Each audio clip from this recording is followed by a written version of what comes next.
அபி எதுவும் பேசாமல் அமைதியாக நிவியை பிடிச்சிக்கிட்டு உட்காந்துருந்தா. அவள் கண்ணில் இருந்து மட்டும் தண்ணி வந்துக்கிட்டே இருந்துச்சு.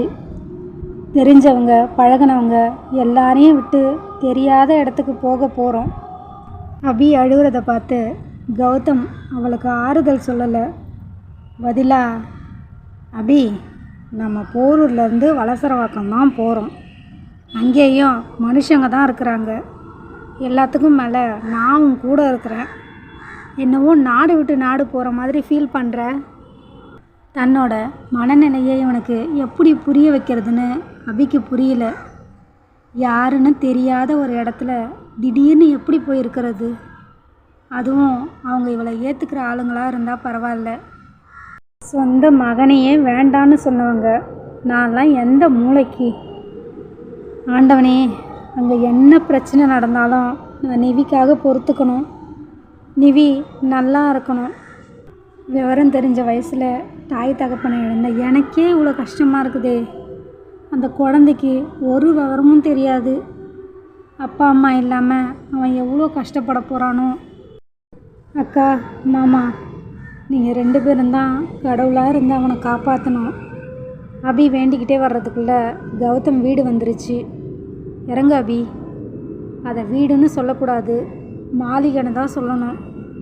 வாட்ச்மேன் வந்து கேட்டை சாத்திட்டு போக திருன்னு மூச்சுக்கிட்டு அபி கார்லேயே உட்காந்துட்டு இருந்தா. இறங்கு அபி. கௌதம் மறுபடியும் சொல்ல மெதுவாக இறங்குனா. உன்னோட சூட்கேஸை நான் எடுத்துக்கிட்டு வரேன். இன்னைக்கு குழந்தைய தூக்கிட்டு உள்ளே போ. நான் காரை பார்க் பண்ணிட்டு வந்துடுறேன். இல்லை, நீங்களும் வாங்க. உனக்கு ஒரு தடவை சொன்னால் புரியாதா? உள்ளே போ. என்ன இவர் இப்போவே இப்படி எரிஞ்சு விடுறாரு? கடவுளே. அபி மெதுவாக வீட்டுக்குள்ளே போனான். அதுக்குள்ளே கௌதம் வாட்ச்மேன் கிட்டே போயிருந்தான். நீங்கள் எத்தனை வருஷமாக இங்கே வேலை செய்கிறீங்க? ஒரு 5 வருஷம் இருக்கும் தம்பி. உங்களுக்கு என் அண்ணன் சூர்யாவை தெரியும்ல? தெரியும் தம்பி. அவன் வந்தால் உள்ளே விடக்கூடாதுன்னு உங்களுக்கு யாராவது சொன்னாங்களா? அது வந்து தம்பி. சொல்லுங்கள், யாராவது உள்ளே விடக்கூடாதுன்னு சொன்னாங்களா? ஆமாம் தம்பி. யார் சொன்னது? சாரா அம்மா. சாராவா? ஆமாங்க தம்பி. சூர்யா எத்தனை தடவை வந்தான்? ஒரு தடவை தனியாக வந்தார், ஒரு தடவை கூட ஒரு அம்மா வந்திருந்தாங்க. அவன் வந்தது வேறு யாருக்காவது தெரியுமா? இல்லைங்க தம்பி, தெரியாது. சூர்யா தம்பி வந்தால் அவங்கள தவிர வேறு யார்கிட்டேயும் சொல்லக்கூடாதுன்னு சாராம்மா சொல்லியிருந்தாங்க. இவ எதுக்காக இப்படியெல்லாம் பண்ணுறா? சரி, நீங்கள் போங்க. அவன் பேசிட்டு வர்றதுக்குள்ளே அபி மெதுவாக வீட்டுக்குள்ளே போயிருந்தா. அவளுக்கு உள்ளே போக தயக்கமாக இருந்துச்சு. கௌதம் வந்த பாடு இல்லை. உள்ளே போகலைன்னா அதுக்கு வேற வந்து திட்டுவான். எதுக்கு? உள்ளே போனதும் மாடியிலேருந்து மீனா வயசில் ஒரு பொண்ணு வந்தா. ஏய், யார் நீ? உள்ளே எப்படி வந்த?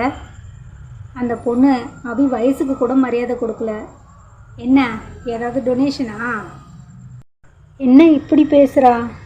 அபி யோசிச்சுருக்கும்போதே அபி வயசில் இன்னொரு பொண்ணு இறங்கி வந்தா. தன்னை மாடனாக காட்டிக்க ரொம்பவே கஷ்டப்பட்டுருந்தா. விஜி, யார் இவன்? தெரியல சாரா. அவள் பாட்டுக்கு திறந்த வீட்டில் ஏதோ நுழையிற மாதிரி உள்ளே வந்துட்டுருக்கா. அபி படக்கென நிமிர்ந்து பார்க்க, ஏய், என்ன முறைக்கிற? யார் நீன்னு கேட்டேன். கௌதம் இன்னும் வரல. அபிக்கு சங்கடமாக இருந்துச்சு. கடவுளே, இவன் வந்து தொலையக்கூடாதா? இன்னும் வராமல் எங்கே போய் தொலைஞ்சான்? அதுக்கு தான் நான் உள்ளே வரமாட்டேன்னு சொன்னேன். என்ன இப்படி பேசுகிறாங்க? யாருன்னு தெரியாத ஒருத்தவங்க உள்ளே வந்தா இப்படியா பேசுவாங்க? இப்படி கூட மனுஷங்க இருப்பாங்களா? அபிக்கு ரொம்ப கஷ்டமாக இருந்துச்சு. அதுக்குள்ளே கௌதம் உள்ளே வந்தான். சாரா, உங்கள் அம்மாவை கூப்பிடு. விஜி, நீ ஆனந்தி அத்தையை கூப்பிடு. ஆர்த்தியும் சங்கரும் இருந்தா அவங்களையும் கூப்பிடு. யார் இவங்கெல்லாம்? ஒரு குரல் கொடுத்ததும் சங்கரை தவிர்த்து மற்ற எல்லாரும் வந்துட்டாங்க. அபி, இவங்க ஆனந்தி அத்தை, என் அப்பா கூட பிறந்த தங்கச்சி. அவள் ஆர்த்தி, அவங்களோட பொண்ணு. இவங்க மல்லிகை அத்தை. என் அம்மாவுடைய அண்ணன் ஒய்ஃப், அவள் சாரா, அவங்களோட பொண்ணு சங்கர் எங்கள் அத்தை. அவன் காலையிலேயே ஆஃபீஸ் போயிட்டான். அபி என்ன சொல்கிறதுன்னு தெரியாமல் அமைதியாக நின்றுட்டு இருந்தா. இவ யார் கௌதம்? ஆனந்தி கேட்க, சூர்யா ஒய்ஃப் இருக்காங்கல்ல, அவங்களோட தங்கச்சி. இந்த குழந்தை சூர்யாவோட குழந்தை. சூர்யாவோட குழந்தையா? ஆமாம் அத்தை. அதுக்குள்ளே மேலே இருந்து அகிலாண்டேஸ்வரி இறங்கி வந்தாங்க. அபி, இவங்க தான் எங்கள் அம்மா அகிலாண்டேஸ்வரி. அபிக்கு அவங்கள பார்க்கும்போதே கொஞ்சம் பயமாக இருந்துச்சு. அவ்வளவு கம்பீரம். இவன் தான் சூர்யாவோட பையனா? ஆமாம்மா. யாராவது குழந்தைய வாங்குங்க. எல்லாரும் அமைதியாக இருக்க. ஆனந்தி தான் போய் குழந்தைய வாங்கினாங்க. குழந்தை அவங்கக்கிட்ட போக கொஞ்சம் முரண்டு பிடிச்சான். குழந்தைய வாங்குன்னு சொல்கிறேன்ல, வேறு வழி இல்லாமல் ஆனந்தியே குழந்தைய வலுக்கட்டாயமாக வாங்கினாங்க. குழந்தைய கொடுத்துட்டல, நீ கிளம்பு. அபிக்கு உண்மையாகவே ஒன்றும் புரியல. இவங்க நிஜமாக தான் சொல்கிறாங்களா? அம்மா, கௌதம், உனக்கு ஒன்றும் தெரியாது, அமைதியாக இரு. ஒன்றை தான் சொல்கிறேன், குழந்தைய கொடுத்துட்டல, நீ கிளம்பு. அபிக்கு அவமானமாக இருந்துச்சு. கடவுளே, இது என்ன சோதனை? இவனை நம்பி வந்திருக்கக்கூடாதோ? ஆண்டவா, நான் இப்போ என்ன பண்ண போகிறேன்? அங்கிருந்த யாருமே வாயை திறக்கலை. சரி, குழந்தைய கொடுத்துருங்க, நான் போயிடுறேன். குழந்தையெல்லாம் கொடுக்க முடியாது, அது சூர்யா குழந்தை தானே, அவனை இங்கேயே விட்டுட்டு நீ கிளம்பு. தெரிஞ்சவங்க பழகினவங்க எல்லாரையும் இவன் சொன்ன ஒரு வார்த்தைக்காக விட்டுட்டு வந்தது தப்பு. ஆனந்தி, ஆர்த்தி தவிர மற்றவங்க எல்லாம் அவளை கேலியாக பார்க்குற மாதிரி இருந்துச்சு. அதுக்கு சரின்னு அவள் கிளம்ப, ஒரு நிமிஷம் அபி. அம்மா, ஒரு நிமிஷம் உள்ளே வாங்க. அவள் முன்னாடி வாக்குவாதம் பண்ண அவங்களுக்கும் விருப்பம் இல்லை. ஏன்னா கௌதம் பற்றி அகிலேண்டேஷனுக்கும் நல்லா தெரியும். கௌதம் பிடிவாதக்காரன். நியாயமான விஷயத்துக்கு கடைசி வரைக்கும் பிடிவாதமாக நிற்பான், விட்டு கொடுக்கவே மாட்டான். சரி வா கௌதம். இப்போது எதுக்காக அந்த பொண்ணை விரட்டுறீங்க? உனக்கு என்ன தாண்டா பிரச்சனை? நமக்கு முக்கியம் குழந்தை தானே. அதான் குழந்தை வந்துருச்சுல்ல. இன்னும் சொல்லப்போனால் அந்த குழந்தை இங்கே வர்றதே எனக்கு பிடிக்கல. அம்மா, அவன் இந்த வீட்டு குழந்தை, இந்த வீட்டோட முதல் வாரிசு. நியாயமாக பார்த்தா நீங்கள் தான் போய் அவனை கூட்டிக்கிட்டு வந்திருக்கணும். கூட்டிக்கிட்டு வந்த என்னையும் சத்தம் போடுறீங்க. இதை பாரு கௌதம், குழந்தைய கூட்டிகிட்டு வந்ததுக்கு நான் எதுவும் சொல்லலை. நீ சொன்னதும் நான் அமைதியாக இருந்துட்டேன். நான் சொல்கிறது இப்போ அந்த பொண்ணு இங்கே இருக்கக்கூடாதுன்னு தான். ஏம்மா, அவன் இங்கே இருக்குந்தா உங்களுக்கு என்ன பிரச்சனை? அவன் சின்ன குழந்த, இது வரைக்கும் நம்ம யாரையும் பார்த்தது கூட கிடையாது. திடீர்னு நம்மக்கிட்ட எப்படி இருப்பான்? அதெல்லாம் இருப்பான், பார்த்துக்கலாம். ஏற்கனவே அவள் அக்காவால் நான் சூர்யாவை இழந்துட்டேன். மறுபடியும் இவளால் உன்னையும் இழக்க நான் தயாராக இல்லை. அம்மா, அவள் அந்த மாதிரி பொண்ணும் இல்லை, நான் அவள் பின்னாடி போகிற ஆளும் இல்லை. இதை பாருங்கள், நான் அவளை இங்கே 3 மாதம்தான் தங்க சொல்லியிருக்கேன். அதன் பிறகு நம்மளே ஒரு நல்ல பையனாக பார்த்து அவளுக்கு கல்யாணம் பண்ணி வச்சிடலாம். அதுக்குள்ளே குழந்தையும் நம்மக்கிட்ட நல்லா பழகிடுவான். நீ என்ன சொல்கிற? ஆமாம்மா, அந்த பொண்ணுக்கு யாரும் இல்லை, பாவம். அவளுக்குன்னு இருக்கிற ஒரே ஆதரவு இந்த குழந்தை மட்டும்தான். குழந்தையையும் நம்மக்கிட்ட கொடுக்க போகிறா. ஒரு 3 மாதம் இருக்கட்டும். அதுக்குள்ளே நானே ஒரு நல்ல பையனை பார்த்து அவளுக்கு கல்யாணம் பண்ணி வச்சிடுறேன். நீங்கள் நினைக்கிற மாதிரி எதுவும் நடக்காது, நான் சொல்கிறது சத்தியம். இந்த மாதிரி எந்த பிரச்சனையும் வரக்கூடாதுன்னு தான் ஆல்ரெடி எனக்கு கல்யாணம் ஆயிடுச்சுன்னு சொல்லியே அவளை கூட்டிகிட்டு வந்திருக்கேன். கௌதம், நீ என்ன சொல்கிற? நீங்கள் சொல்கிற பொண்ணுக்கு தான் நான் தாலி கட்டுவேன். தயவு செய்து உங்கள் மனசில் எந்த சந்தேகமும் வேணாம்மா. நீங்கள் பார்க்குற பொண்ணை தான் நான் கல்யாணம் பண்ணிக்குவேன். நீங்கள் தைரியமாக சந்தோஷமாக இருங்க. இது போதும் கௌதம். உன் அண்ணன் விஷயத்தில் நான் ஏமாந்துட்டேன்.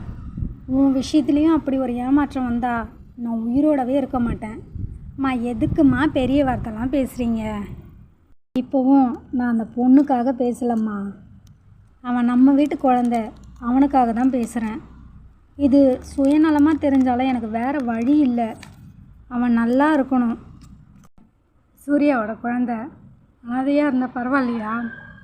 மாதம் அவள் வேலைக்கு போனால் தான் அந்த குழந்தைய காப்பாற்ற முடியும். அப்படி இருக்கும்போது அவள் என்ன பெருசாக அந்த குழந்தைக்கு செஞ்சிட முடியும்? நம்மக்கிட்ட என்னம்மா இல்லை? இவ்வளோ சொத்து இதெல்லாம் அப்பா போன பிறகு அண்ணன் தானே கத்தி காப்பாற்றினான். அவன் மட்டும் இல்லைன்னா நம்ம நிலமை என்ன ஆயிருக்கும்? கௌதம் பேச பேச அந்த பொண்ணு இங்கேயே இருக்கட்டும். ஆனால் ஒன்று, 3 மாதம்தான் அவள் இந்த வீட்டில் இருக்கணும். அடுத்தது நான் சொல்கிற பொண்ணை தான் நீ கல்யாணம் பண்ணிக்கணும். ஓகேம்மா, டீல் ஓகே. அப்பா, இப்போதைக்கு பிரச்சனை சால்வ்டு. கௌதம் மனசில் நினச்சிக்கிட்டான்.